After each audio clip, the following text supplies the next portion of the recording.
Hello friends, good morning. Welcome back to my channel. Enjoy English with Bina Singh and continuing the topic voice. I'm again with you. In my earlier video, we have already done the definition of voice, what is a voice, and the rules of voice. Now in this video, we will do how to change active voice to passive voice. Active voice को passive voice पे किस प्रकार से change करना है ये हम इस वीडियो में करेंगे। तो इस वीडियो में सबसे पहले हम देखेंगे form of active voice and I have already told you कि जो टेंस की फॉर्म होती है वही एक्टिव वॉइस की फॉर्म होती है। तो यानी कि एक्टिव वॉइस जो है टेंस की फॉर्म में ही होता है, subject plus verb plus object. Subject उसके बाद जो वर्ब है वो मेन वर्ब एंड ऑब्जेक्ट। जो पैसिव वॉइस है जब हम एक्टिव से पैसिव में चेंज करेंगे तो जो हमारा सब्जेक्ट है वो ऑब्जेक्ट की जगह चला जाएगा और जो ऑब्जेक्ट है वो उसकी जगह, जो सब्जेक्ट है उसकी जगह पर क्या आ जाएगा, ऑब्जेक्ट। सेंटेंस के अंदर जो ऑब्जेक्ट है वो सब्जेक्ट की जगह चला जाएगा और जो ऑब्जेक्ट है वो सब्जेक्ट की जगह और सब्जेक्ट जो है वो ऑब्जेक्ट की जगह आ जाएगा। तो object plus helping verb. Passive voice में हेल्पिंग वर्ब जरूर लगता है और हेल्पिंग वर्ब मैं ऑलरेडी आपको बता चुकी हूँ फर्स्ट वीडियो में कि हेल्पिंग वर्ब उसी फॉर्म में होगा जिस फॉर्म में आपकी मेन वर्ब होगी। Then main verb that will be the third form of verb, past participle, उसके बाद by and subject. This is the form of passive voice. अब एक्टिव टू पैसिव वॉइस में जब हम चेंज करते हैं तो हमें जो है प्रोनाउन को भी चेंज करना होता है। जब जो प्रोनाउन सब्जेक्ट में आते हैं वो ऑब्जेक्ट में जाके चेंज हो जाते हैं। किसमें? अगर सब्जेक्ट में आई है तो आई जो है पैसिव में जा कर के ऑब्जेक्ट बन जाएगा, क्या बन जाएगा, मी। जो एक्टिव में यू है तो वो पैसिव में जाकर यू ही रहेगा, that will not be change. And जो ही है एक्टिव में सब्जेक्ट तो वो पैसिव में जाकर के बन जाएगा ऑब्जेक्ट बाय हिम। शी जो हमारा और सब्जेक्ट है वो शी जो है वो ऑब्जेक्ट बन जाएगा पैसिव में बाय हर। इट जो है वो इट ही रहेगा by it. They will change into them by them and we into us by us। तो इस प्रकार से जब एक्टिव से पैसिव में चेंज करेंगे तो इस तरह से हमारे जो प्रोनाउन है वो चेंज हो जाएंगे। And now you know very well there are three types of tenses. There are three types of tenses, first present tense, past tense and future tense. And each tense has 4 subtypes। हर एक tense की जो है 4 प्रकार होते हैं। First indefinite tense, we can see present indefinite tense, past indefinite, future indefinite. Second है continuous tense, present continuous, past continuous and future continuous. Third perfect tense, present perfect tense, past perfect tense and future perfect tense। and fourth is perfect continuous tense, present perfect continuous tense, past perfect continuous tense and future perfect continuous tense।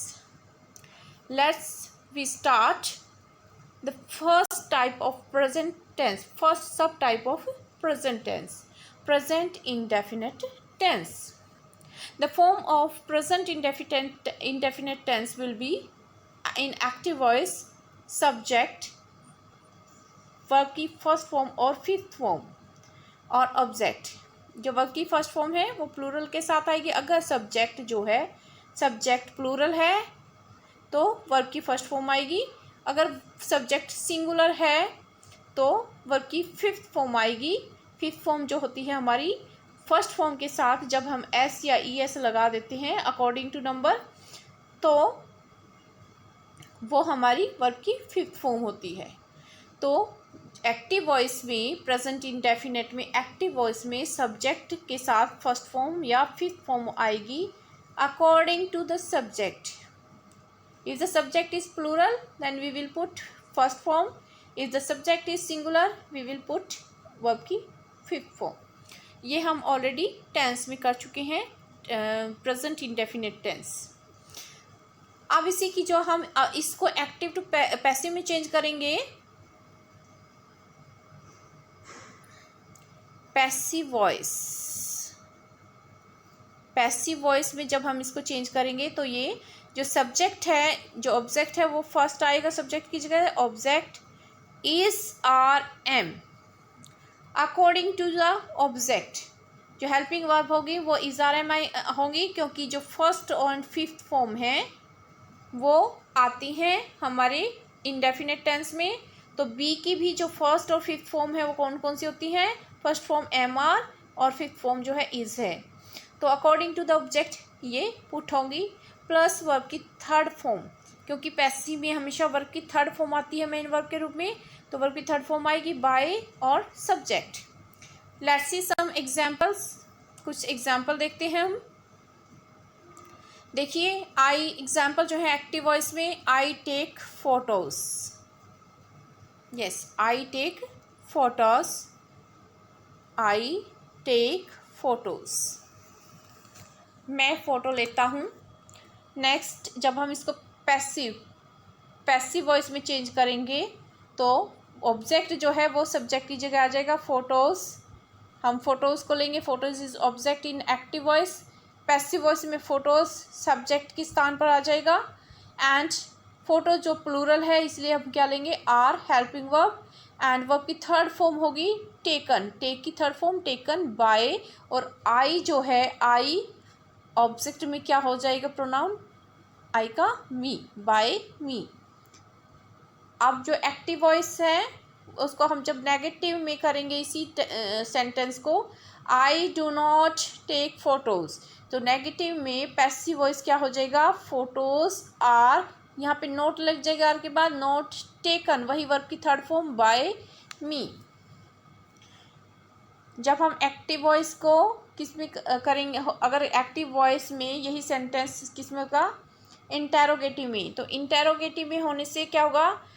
जो helping verb है वो पहले आ जाती है subject से. Do I take photos. तो passive voice में ये क्या हो जाएगा? डू की जगह हम लगाएंगे हेल्पिंग वर्ब क्या थी हमारी? Is are M.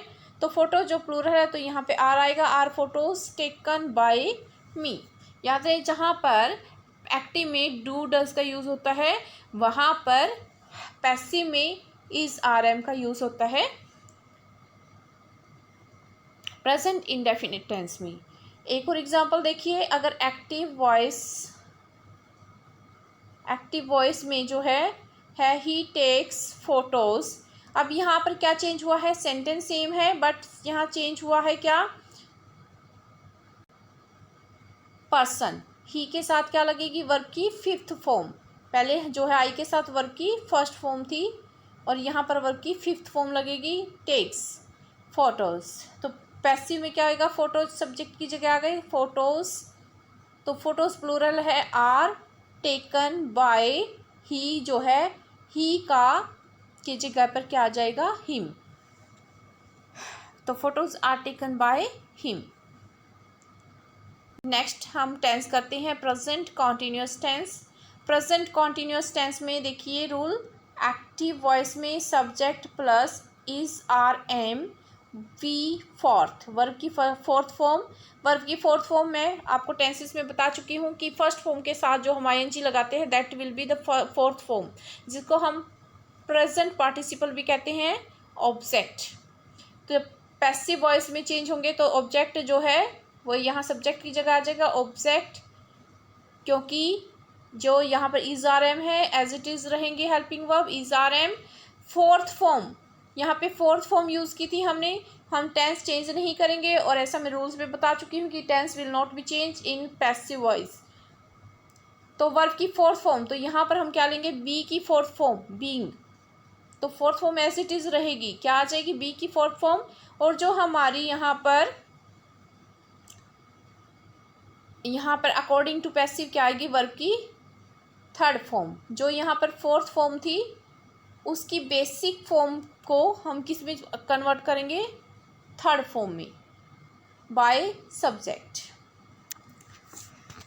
अब देखिए इसके एग्जाम्पल्स।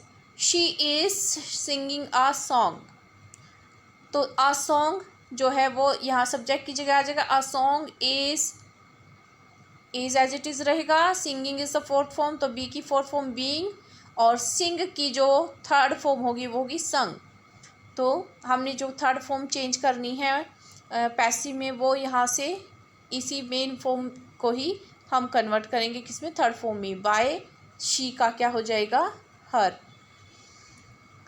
नेक्स्ट देखिए, अगर इसी सेंटेंस को हम नेगेटिव में करते हैं तो ये जो टेंस है कैसे एक्टिव टू पैसिव चेंज होता है। शी इज़ नॉट आ गया तो क्या हो गया, नेगेटिव, सिंगिंग अ सॉन्ग। तो इसको हम पैसिव चेंज करेंगे, वहीं से ए सॉन्ग उठाएंगे, ऑब्जेक्ट सब्जेक्ट की जगह पर लेके आएंगे। Is not a song, is not यहाँ पर बी की fourth form being, sung by हर।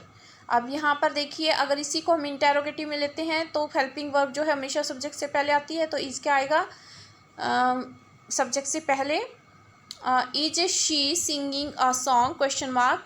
तो यहाँ पर पैसिव में चेंज करेंगे तो इज़ अ सॉन्ग जो है वो सब्जेक्ट की जगह आ जाएगा।